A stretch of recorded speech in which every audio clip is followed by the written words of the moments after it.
장미 대선이 이제 27일 앞으로 다가온 가운데 오늘도 각 후보들은 표심 잡기에 주력을 하고 있습니다. 네, 오늘 이 시간 두 분의 정치평론가와 함께 대선의 향방을 분석해 보겠습니다. 네. 이두화 전 새누리당 의원, 차재원 부산 가톨릭대 초빙 교수 나오셨습니다. 두 분 어서 오십시오. 안녕하세요. 네.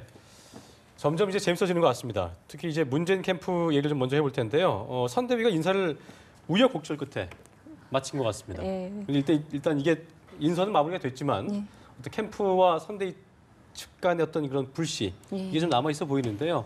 잘 유지가 될 거라고 보시는지 예상해 보시죠. 안희정 후보 측이나 안희정 지사 측이나 이재명 시장 측 그리고 호남 측 인사가 이제 어느 정도 보완이 돼서 비문 인사가 뭐 상당 부분 이제 그 비율이 과반이 넘는다 이런 표현을 쓰고 있습니다. 그러니까 네. 아마 비문 계열이 본부장 23명 중에 한 56% 이상이 된다 이런 얘기를 하고 있는 것 같은데요.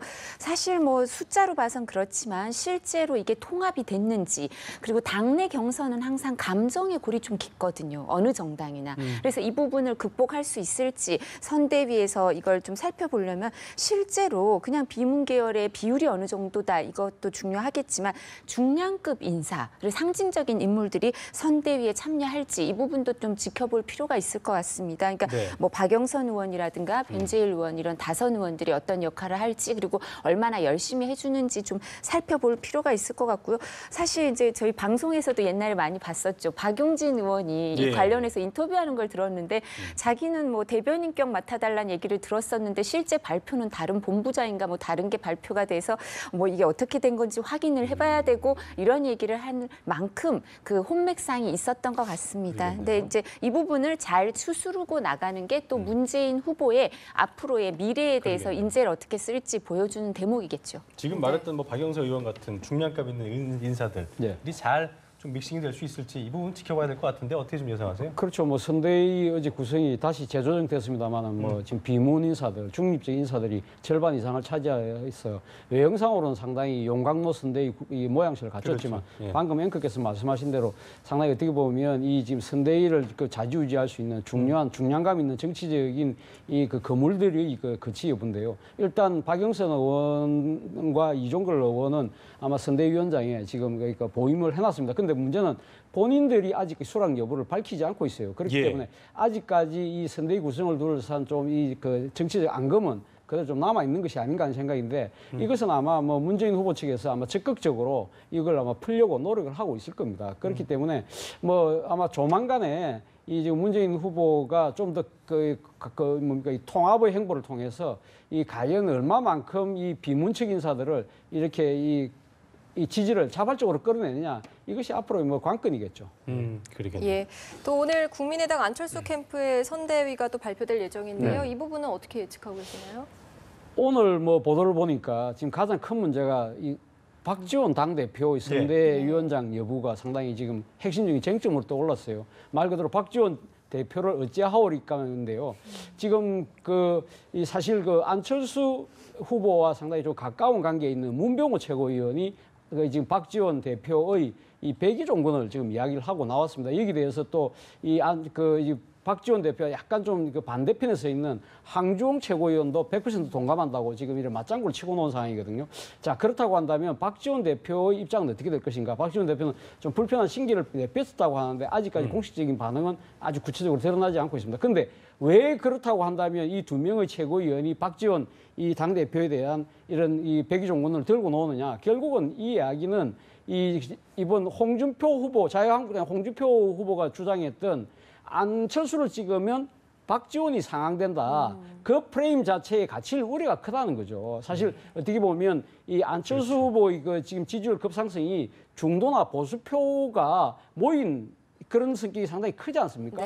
그렇다고 한다면 이 중도나 보수표가 상당히 지금 그 안철수 후보에 대한 마지막 하나의 그 좀 꺼림칙한 부분이 과연 박지원 대표로 대변되는 호남의 정치 세력들이 과연 안철수 후보가 대통령이 되고 난 뒤에 얼마만큼 정치적인 주도권을 행사할 것이냐의 부분인데 그 부분에 대해서 미리 세기를 받겠다, 차단을 시키겠다는 그러한 의지를 선대위 구성에서 보여줘야 된다는 그러한 이야기죠. 그런데 과연 근데 당대표가 선대위원장을 맡지 못하고 선대위에 들지 못하는 이러한 상황도 사실 우리나라 정치사에 그렇게 흔한 장면은 아니기 때문에 과연 이 박지원 이 당대표가 자신이 공언해왔던 선당우사라는 그런 모토에 걸맞는 그 행동을 할지 안 할지가 한번 지켜볼 대목인 것 같습니다. 예. 그래요.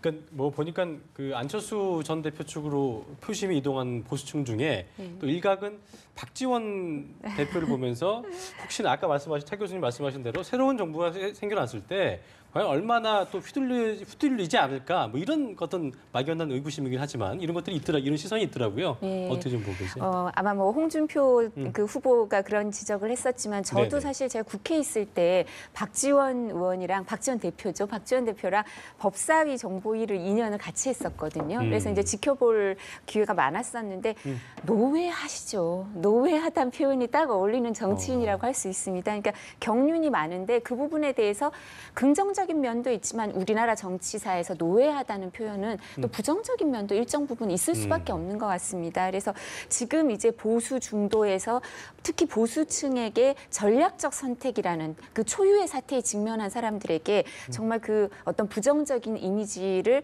이제 그 상쇄시키기 위해서 그리고 안철수 후보가 문재인 후보에 대해서 우위를 갖고 있는 미래지향적이라는 그런 부분을 좀 강조하기 위해서는 그 박지원 의원의 그런 부분을 차단해야 된다 이런 생각을 가질 수도 있는데요.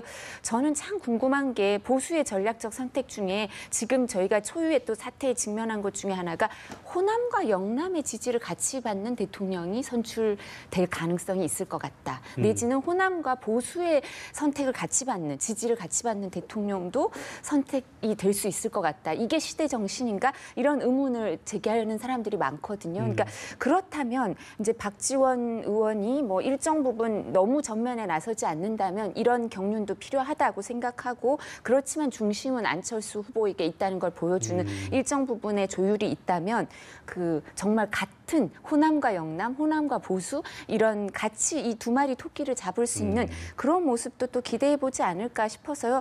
박지원 위원장이 본인이 정말 이렇게 오랫동안 정치 경력이 있기 때문에 그런 선택을 또 할 수도 있지 않을까 기대해 봅니다. 그럼 뭐 이 의원님 말씀대로 그러면 후방 지원이 좀 모양새가 괜찮다라고 좀 그럴 보시는 수도 거네요. 있을 것 같아요. 알겠습니다. 예. 네, 또 최근 한국일보가 발표한 여론조사 결과를 좀 살펴보면요. 네. 문재인 후보가 37.7%고요. 안철수 후보가 37%입니다. 접전 양상인데 양강 구도가 좀 굳어졌다고 봐야 될까요? 뭐 일단 양강 구도 형태로 지금 진행되고 있는 건 사실인 것 같습니다. 그래서 지금 과연 이러한 구도 자체가 과연 끝까지 갈 것이냐 저는 뭐 상당히 끝까지 갈 가능성이 높다고 보고요. 그렇다고 한다면 과연 그러면 누가 가면 최종 승자가 될 것이냐의 부분인데 일단 문재인 후보 입장에서 본다고 한다면 아무래도 지금 확장성의 문제 본인이 이 더불어민주당의 경선이 끝나고 난 뒤에 탈락 후보들이 지지표를 지금 흡수하지 못하고 있으면서 대세론이 흔들리고 있고 그러고 지금 그 탈락 후보들의 지지표가 안철수 후보 쪽으로 쏠리면서 이 안철수 후보가 상당히 급상승하는 그러한 상황이라고 한다면 문재인 후보 입장에서는 과연 이 확장성의 문제를 어떻게 극복할 것이냐. 그것은 결국은 지금 이 문재인 후보가 집권했을 때 일종의 문재인 공포증 에 대한 그런 염려를 어떻게 해소하냐는 부분이겠죠. 그러나 본인이 이때까지 지금 해왔던 그 대선의 메시지 기조가 이 적폐청산이라는 부분에 너무 방점이 찍혀 있기 때문에 이것에서 빼서 화합과 통합의 그런 메시지를 조화롭게 만드는 부분 이것이 과제라고 할 수 있는 거고요. 반면에 안철수 후보 입장에서 본다고 한다면 지금의 이 상승 추세가 앞으로 계속 지속될지 여부는 결국 안철수 후보나 하기 나름이다. 왜냐하면 안철수 후보를 지지하고 있는 중도나 보수표 자체가 결집력과 충성도가 그렇게 크지 않다는 거죠. 그렇기 때문에 유동성이 좀 크다는 예, 얘기죠. 그렇죠. 변동성이 충분히 있다는 거죠. 그렇기 때문에 안철수 후보가 이때까지 보여왔던 여러 가지 그 정책에 대한 이러한 그 일관성 부분에 대한 이제 시비가 본격적으로 지금 진행되고 있지 않습니까? 그렇죠. 이러한 부분에 있어서 어떻게 중심을 잡고 이 안철수 후보가 자신의 지지층을 설득할 것이냐. 그리고 또 한편으로는 자신의 지지층이 이질적이고 복합적이라는 거죠. 그러니까 중도와 보수표가 있는 반면에 또 이 국민의당이 그 버티고 있는 호남의 그 지지층을 또 의식하지 않을 수가 없어요. 그렇기 때문에 이 보수층들이 결집하는 이런 부분들, 그러니까 또 보수층의 기호에 맞는 안보 행보, 보수 행보 자체가 이 호남의 민심이 또 어떻게 이 등을 돌릴 수 있는 그런 상황을 어떻게 잘 조화롭게 만들어내느냐 이것이 하나의 과제라고 할 수 있겠습니다. 진짜 그 조화를 어떻게 만들까가 진짜 저도 궁금하더라고요. 네, 사실 문재인 후보도 같은 그 과제에 직면해서 그래서 제가 이 초유의 사태, 영남과 호남의 지지를 같이 받는 이런 표현을 썼는데요.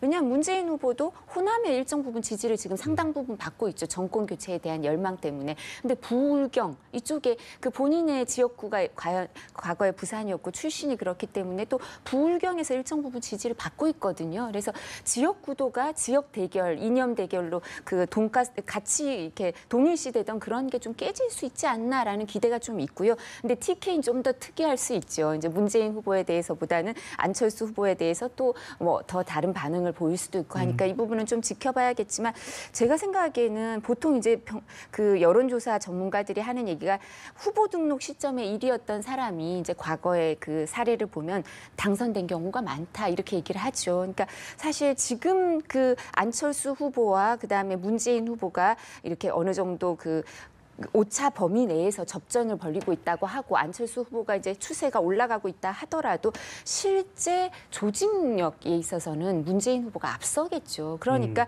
안철수 후보가 상당 부분 그걸 뭐 상당 부분 한 10%포인트 이상 차이를 두지 않으면 실제 투표 현장에서는 투표율로 이어지는 그런 지지자들을 투표 현장으로 끌어내는 면에 있어서는 좀 약하지 않을까. 그래서 이런 부분은 좀 더 지켜봐야 될 것 같고요. 근데 이제 또 안철수 후보한테 좀 그 유리한 면 중에 하나는 이제 정치 그 평론에 있어서 계속 회자되는 말이지만 대중은 지지하기보다는 반대하기 위해서 투표장에 간다 이런 얘기도 있죠. 그래서 그런 만큼 대중에게 부정적인 이미지로 낙인 찍히는 게 치명적이다 이러는데 아무래도 문재인 후보가 조금 더 이제 비호감도가 조금 더 높고 좀 전에 그 차 교수님 말씀하신 것처럼 문재인 공포, 뭐 포비아 이렇게 얘기하는 그런 일정 현상이 있다는 부분, 그 부분을 이제 문재인 후보는 극복해야 될 점이겠죠. 그러겠네요. 예. 네, 또 문재인, 안철수 두 후보의 자녀들에 대한 공방도 계속 치열해지고 있습니다. 네. 문재인 후보 아들의 취업 특혜, 또 안철수 후보의 딸 재산 공개. 어제 재산을 공개하긴 했는데 공방이 쉽게 사그러들 것 같지는 않아요. 그렇죠. 근데 이 두 사람이 서로 상대를 너무 잘 압니다. 소위 말해 지피지기 백증배승이라고 상대를 너무 잘 알기 때문에 상대의 약점이 뭐라는 걸 알고 지금 이렇게 공격을 하는 거죠. 그리고 또 하나는 제가 봤을 때 그렇습니다. 이 지금 선거 자체가 상당히 시간이 짧잖아요. 예. 그렇기 때문에 정책을 통해서 이렇게 다가가는 것보다는 우리 이 의원께서 말씀하셨지만 상대의 나쁜 점을 이용해서 상대를 그러니까 못 찍도록 하는 그런 방해 전략이 먹힐 수 있다는 거고요. 그리고 또 하나는 이런 네거티브 공방 자체가 비용이 적게 들고 그 비용이 적게 되는 데 비해서 효과는 상당히 커요. 네. 그렇기 때문에 사실 또 그런 측면도 있고 우리 역대 대선에서의 이런 네거티브 한 방이 먹힌 사례가 있다는 거죠. 이게 2002년도 당시 그 대세론을 구가했던 한나라당 이해창 후보의 그렇죠. 아들 병력 비리가 결국은 대선 그 패배로 이어졌지 않습니까? 그런 한 방에 대한 추억이 있는 거고, 그리고 지금 이 양 캠프에서 지금 건드리고 있는 부분이 문재인 후보의 아들은 취업 비리예요. 그리고 지금 안철수 후보 딸은 재산 문제에다가 뭐 호화 해외 유학 문제를 건드린다는 거죠. 이것이 지금 상당히 그 좌절감과 박탈감이 큰 청년층들에게 미치는 효과가 크다. 네. 그런 측면에서 양쪽이 상당히 그 부분에 대해서 강하게 지금 문제 제기를 하고 있는 상황인데 모르겠습니다. 저는 이러한 이 네거티브 공방에 대한 이런 올인 자체가 결과적으로 이 후보들에게 득이 될 것이냐. 결국은 이 지금 문재인 후보 입장에서는 보면 오히려 저는 그러니까 네거티브 자체가 그만큼 대세론이 흔들리니까 초조하구나. 그런 이미지를 갖고 갈 수 있는 거고요. 안철수 후보 입장에서는 상당히 구정치적인 이미지를 또 갖고 갈 수 있다는 측면에서는 양쪽의 공방 자체가 어느 선 정도에서는 적절하게 자제가 돼야 되지 않을까 하는 생각입니다. 어쨌든 네. 지금 구도에서는 네. 안철수 후보가 확 치고 올라온 거기 때문에 네. 약간 잃을 것이 없다는 우리가 정신으로 뭔가 임한다면 훨씬 더 좀 편하게 임하잖아요. 네. 그런 면에서 지금도 딸 재산도 어제 공개를 했고요. 네. 그래서 문재인 후보도 이 아들 특혜 의혹에 대해서 확실하게 뭔가를 내놓지 않는다면 이 부분이 또 독이 되지 않을까라는 분석이 네. 있더라고요. 제가 사실 어제 출근하면서 라디오를 들으면서 출근을 하는데 박지원 대표가 예. 이제 라디오 인터뷰를 하면서 사드 문제에 대한 당론도 수정할 수 있고 그다음에 그 그 안철수 후보의 딸 재산에 대해서도 공개하겠다 이렇게 어제 아침에 얘기를 하더니 어제 실제 공개를 했죠. 하더라고요. 예. 근데 사실 이 부분에 대해서는 이 부분은 이제 공개가 된 거고 이제 원래 국회의원 재산 등록에 있어서는 이 부분이 예외로 될 수 있었는데 이제 공개를 한 거죠. 왜냐하면 이건 법률적인 문제가 아니라 정치적인 문제고 국민들이 이게 네거티브가 아니라 검증이라고 생각하면 유권자의 유권자 요구에 대해서 호응해 줘야죠. 당연히 후보는 그죠. 그러니까 그 문재인 후보에 대해서도 사실 이게 일정 부분 말이 좀 바뀐 게 아닌가 거기에 대해서 대응 방법에 있어서 당에서 좀 적절하지 못했던 사례는 있는 것 같아요. 저희가 보기에 뭐 이력서를 언제 냈니, 뭐 그 마감 전에 냈니, 마감 후에 냈니, 뭐 이런 얘기가 있지 않습니까? 그래서 이 부분에 대해서 좀 명확하게, 명쾌하게 원래 법률적인 입증 책임은 없다 하더라도 국민들이 요구하는 만큼 네거티브라고 생각하지 말고 국민들이 검증이라고 생각한다면 검증이라고 생각하고 충실히 임하는 게 좋지 않을까 싶습니다. 왜냐하면 사실 이제 어제 지역구 의원들을 좀 만나니까 하는 얘기가 과거에는 군대 의혹, 그죠? 군대 뭐 면제나 군대 보직 이런 의혹에 대해서 국민들이 예민하게 반응을 했었는데 요새는 그 정유라 씨 일이 있고 나서 그런지 뭐 학교나 아니면 취업, 그러니까 취업이 너무 어렵기 때문에 취업 특혜 의혹에 대해서 너무나 사람들이 민감하다는 거예요. 지역구에서 이제 얘기를 해보면 그 취직하기가 힘드니까 그런 것 같습니다. 그래서 이런 부분에 대해서 국민들의 마음을 헤아리고 좀 더 사실 뭐 특별히 다른 의혹이 많이 나오는 것도 아니지 않습니까? 문재인 후보도. 그러니까 여기에 대해서는 본인이 성실히 해주면 이게 더 빨리 끝날 수도 있는 문제 같습니다. 인정할 건 인정을 하고 또 이렇게 빨리빨리 쳐내는 것도 중요해 보인다는 생각이 드네요. 예. 그래서 사실 뭐 지금 나오고 있는 후보들, 그러니까 이 의혹들이 사실 5년 전에 사실 그 다 나왔던 이야기들이거든요. 그게 다시 또 재현되는 것 자체가 그렇죠. 조금 안타깝다는 생각이. 그렇습니다. 예. 자, 그런 가운데 안철수 후보의 지하철 탐방이 또 연출됐다 이런 논란도 있더라고요. 이 부분은 어떻게 보십니까? 그렇죠. 이 지금 뭐 안철수 후보가 아침 새벽에 일찍 아마 그 지하철 그 민심 탐방을 한 모양인데 예. 그때 그 새벽 6시께 나갔는데 그때 안철수 후보가 우연히 청년 한 명을 만났다고 그래요. 네. 그래서 이 그 청년과 대하는 모습을 그 청년이 이 페이스북 올렸더라고요. 라이브 방송으로 예. 그러니까 지금 중계 방송도 하고 그리고 또 뭐 최고의 설득 기술인가요? 뭐 설득이라는 책도 건네주고 그래서 아마 안철수 후보가 상당히 나름대로 감명을 받았던 것 같아요. 그래서 이걸 아마 밖에 가서 내가 오늘 민심 탐방하러 갔는데 이렇게 내를 좋아하고 하는 이 청년이 있더라. 그러니까 알고 보니까 이 청년이 사실은 이 안철수 후보의 여성의 지지자다. 그런 측면에서 양쪽이 좀 짜고 친 고스톱 아니냐는 그런 논란인데 뭐 지금 아직까지 밝힌 증거는 없습니다. 그런데 뭐 아무튼 뭐 여성적 지지자라 하더라도 미리 가서 오는 걸 알고 했다고 한다면 뭐 만날 수는 있는 거죠. 그런데 문제는 안철수 후보 측에서 그 청년에게 미리 일정을 고지했느냐 안 했느냐. 그래서 이제 이것이 연출 논란으로 빚어지는 건데 아직까지 뭐 진실은 알 수 없습니다만 그만큼 안철수 후보의 일거수일투족 자체가 상당히 표심에 미치는 영향이 크다는 것을 반증하고 있는 거죠. 그렇기 때문에 상당히 그 상대 후보 측에서는 보면 안철수 후보에 대한 검증의 칼날이 그만큼 날카롭다. 네. 그런 측면으로 안철수 후보 측에서도 아마 나름대로 명심을 하고 조심해야 되지 않을까 그러게요. 생각합니다. 또 관심의 또 다른 표현이 아닌가 싶은 생각이 네. 듭니다. 자, 다음은 이제 지금 오늘 4.12 재보선이 열리고 있는데요. 전국에서 유일하게 치러지는 경북 상주 군위 의성 청송 국회의원 재선거 결과에 따라서 한국당과 바른정당 간의 어떤 그 범보수 후보 단일화에 대한 주도권 향방이 좀 바뀌지 않겠냐 생각이 드는데 어떻게 좀 예상하고 계세요? 어제도 사실 제가 저녁에 만나뵌 분들 중에 자유한국당에 계십니까? 계시거나 바른정당에 계시는 분들이 이런 얘기를 하는데 이제 그 참모나 측근 이제 의원들이죠. 지금 유승민 후보나 홍준표 후보의 그런 예. 분들 얘기를 하시는데 이제 선거 운동하다 잠깐 오셔서 말씀들을 하시는데요. 그분들은 사실은 단일화가 되거나 어떤 연대가 이루어지길 바라더라고요. 개인적으로는 다 바라고 있는데 그분들이 이제 갖고 있는 걱정거리 중에 하나는 그 후보들이 아주 강경하다는. 그러니까 후보들이 강경해서 두 분이 개성도 강하고 사실 자기 주관이 뚜렷한 분이거든요. 그리고 아마 이게 그 유승민 후보는 그런 표현도 썼죠. 대선도 선거 중에 하나다. 그러니까 이 대선이 끝이 아니라 이 어떤 일정 부분 보수 정당을 이제 새로 세우는 그런 역할을 자기가 소명 의식을 갖고 해봐야겠다 이렇게 하는 지더라도? 경우에는 예. 그래 끝까지 가봐야겠다 이런 마음을 먹고 있을 수도 있고요. 또 홍준표 후보는 후보대로 또 이제 이 선거를 통해서 얻고자 하는 바가 있을 테고 이제 물론 뭐 대통령 후보로 나왔으니까 이제 대통령 선거를 보는 거겠지만 그 말고 정치적 득실이 정치적 이해관계가 또 있죠. 그러니까 사실 이게 주도권 향방이라고 저희가 표현을 했는데 이제 누가 당선되느냐에 따라서 이제 점수는 매겨지겠죠. 보수 유권자들에게. 그렇지만 이 주도권 향방이라는 게 이렇게 실제로 어떻게 이루어질지는 조금 더 지지율, 후보의 지지율을 좀 더 살펴봐야 되지 않을까 싶습니다. 네, 예. 알겠습니다. 또 수도권 지역이죠. 경기 하남과 또 포천시장 선거 결과에 따라서 대선 전략에도 수정이 불가피할 것이다. 이런 얘기도 나오고 있습니다. 저는 뭐 이번 보선 결과 자체가 이 전체의 판세를 바꿀 정도까지는 아니라고 봅니다. 이 그걸 바꾼다고 하면 꼬리가 몸통을 흔드는 꼴이 되겠죠. 예. 그러나 이 나름대로의 의미는 있다. 예를 들면 포천에서의 시장 보궐선거 같은 경우는 포천이 어느 지역입니까? 접경 지역이잖아요. 네. 그렇죠. 그렇기 때문에 지금 이제 한반도를 둘러싼 여러 가지 그 긴장이 고조되면서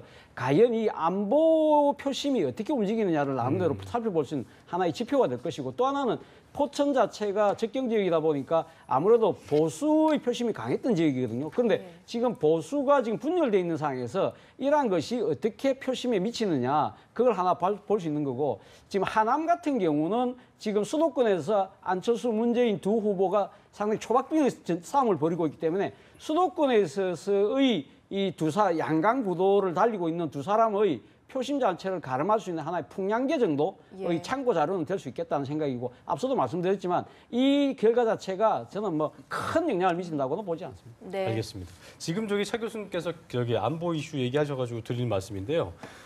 문재인 후보도 그렇고 안철수 후보도 그렇고 상당히 좀 사드 관련 입장을 수정하면서 우클릭 행보에 나섰고 범보수 후보들이 이걸 두고 이제 어떤 표심 얻으려고 지금 갑자기 그런 거 아니냐. 그래서 안보관을 믿을 수 없다 이런 비판도 많이 했고, 그래서 일단은 대선이 안보 프레임을 가게 된다면 갈 것인가 안 갈 것인가와 가게 된다면 누구에게 더 유리할 것인가도 좀 전망해 봐 주시죠.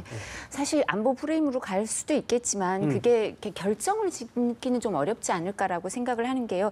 이게 정략적으로 안보 문제를, 안보 이슈를 이용했을 때 오히려 역풍이 부는 경우도 많았거든요. 그리고 북한의 행동도 우리가 북한이 이렇게 행동하면 북한이 원하는 게 좀 더 대화의 우호적인 그 진보 정권이 들어서는 거를 원할 거다. 그러니까 이렇게 행동할 거다라고 생각한 대로 또 행동하지도 않았고요, 북한이. 그래서 이 부분에 대해서는 오히려 지금 안보에 대해서 유권자들의 생각이 좀 일정 부분 수렴되는 게 아닌가. 이제 중도적인 극우나 극좌가 아니라 그렇게 생각이 수렴되고 있기 때문에요. 그래서 후보들의 그 지금 이 사드 관련 입장이라든가 여러 가지 현상도 이제 안보에 대해서도 일정 부분 그렇게 옛날처럼 큰 차이를 보기는 좀 어렵지 않을까 그런 생각을 하고요. 예. 사실 지금은 이제 오르테가 이 가세트가 대중의 반역 이런 데서 얘기한 것처럼 모든 대중이 엘리트가 됐기 때문에 사실은 그 대중의 노선을 벗어난 정치인이 살아남을 수 없지 않겠습니까? 그래서 이 부분에 있어서는 너무 이 부분을 보수 후보들이 활용하려고 하거나 이용하려고 한다고 해도 뜻대로 되지 않을 거고요. 그리고 사드 배치는 또 사실상 레이시온이 이제 레이더를 만들고 로키트 마틴이 이제 미사일을 만드는데요. 거기 관계자들, 회사 관계자들한테 얘기를 들으면 배치가 다음 달에 다 끝난대요. 그래서 이제는 다음 대통령의 문제는 사드를 철수할 건가 말 건가지 이제 배치를 할 건가 말 건가의 문제는 전혀 없고, 그리고 사실 이건 미국이 자기네 이제 그걸 보호하기 위해서 만든 거기 때문에 이 철수도 쉽지 않은 문제도 있어서요. 사드 배치 문제보단 사실은 다른 안보 이슈, 대북 문제, 그리고 중국과의 외교 관계, 미국과의 그 북미 대화나 여러 가지 대북 문제에 있어서 어떻게 할 건지 거시적인 정책과 안목에 대해서 국민들한테 검증을 받을 때 같습니다. 알겠습니다. 예. 자, 안보 이슈가 이번 대선에 어떻게 중요한 영향력을 행사할 수 있을까요? 저는 중요한 영향력을 행사할 수도 있다고 봅니다. 있다고 보는데, 지금 그 미국이 그 전략 자산 무기를 한반도로 지금 직결시키면서 지금 그 북한에 대한 그 북폭설, 선제 타격설이 나오고 있습니다만, 그것은 제가 실현될 가능성은 거의 없다고 봅니다. 없다고 보지만, 그럼에도 불구하고 제가 안보에 영향이 있다고 보는 이유 중에 하나는 북한이 어떻게 반응하느냐의 문제입니다. 지금 당장 4월 15일 날 김일성 생일인 이 그 태양절 때 지금 빠르면 제6차 북핵 실험을 할 수 있다. 그리고 또 하나는 지금 북한이 상당히 박차를 가해왔던 대륙간 탄도미사일 ICBM을 만약에 고도화시켜서 발사하는 그런 도발적인 태도를 취했을 때, 거기에 대해서 지금 이제 한반도 주변에 있는 미국의 전략자산 무기들이 요격을 했을 경우에는 상당히 지금 안보 이슈가 대선에 출렁거릴 수가 있다. 결국 북한하기 나름이 아니냐 하는 생각인데, 저는 북한의 입장에서 본다고 한다면 자신들이 그런 도발적인 행동을 통해서 남한 내에서 벌어지고 있는 정치에 어떤 식으로든 뭔가 영향력을 행사하는 것 자체가 결코 자신들에게도 도움이 안 된다는 생각을 할 거라고 저는 봅니다. 자기들이 나서봐야 결국은 보수 그 표의 결집을 강화시켜주는 꼴이라고 한다면 자신에게 우호적인 환경 조성이 되지 않지 않겠습니까? 그렇기 때문에 저는 북한이 자제를 한다고 한다면 이제 안보 문제는 그냥 넘어갈 수 있지만 그러나 북한이 강력한 도발을 하고 거기에 대해서 미국이 강력하게 만약에 맞대응하는 상황이라고 한다면 상당하게 표심을 출렁거릴 수 있는 그런 부분이 될 수 있다. 그러나 지금 당장의 전망으로 봤을 때는 미국도 그렇게 섣불리 할 가능성도 없고 북한도 이 객관적인 잣대로 봤을 때는 북한도 그렇게 섣불리 도발할 가능성은 없다고 봅니다. 예. 아까 이제 그러셨잖아요. 그 공약을 그 표심을 얻기 위해서 공약을 정략적으로 바꾸는 게 좀 피해가 갈 수도 있다고 하셨는데 마냥 그 표심을 위해서만 안보 프레임 쪽에서 우클렉을 선택하는 건지 아니면 어떤 그 이게 어떻게 보면 안보 프레임이 이제 보수 지지층을 끌을 수 있는 거기 때문에 이쪽을 더 흐리게 하기 위해서 뭐 택한 전략인 건지 어떤 전략이라고 보세요? 네, 지금 말씀하신 것처럼 중도로의 외연성 확장을 하기 위해서 안보 문제에 있어서 우클릭을 할 수도 있죠. 그러니까 근데 그 부분에 있어서 제가 그래서 사드 문제 갖고만 얘기하면 안 된다고 하는 게 사드는 사실상 이제 거의 기정사실화되고 있는 거거든요. 그러니까 사드 문제뿐만 아니라 다른 문제, 다른 안보 이슈에 대해서도 좀 더 검증을 해보면서 지금 우리 앵커께서 지적하신 중요한 문제, 그러니까 안보에 대해서 정말 이 후보의 생각이 무엇인지 검증을 할 때가 된 거죠. 근데 아마 이제 후보 간의 뭐 스탠딩 토론회를 거치면서 지금 차 교수님 말씀하신 것처럼 이 부분이 이렇게 아무리 저희가 바라지 않는다 하더라도 중요한 검증 때 리트머스 시험지일 수밖에 없거든요. 그러니까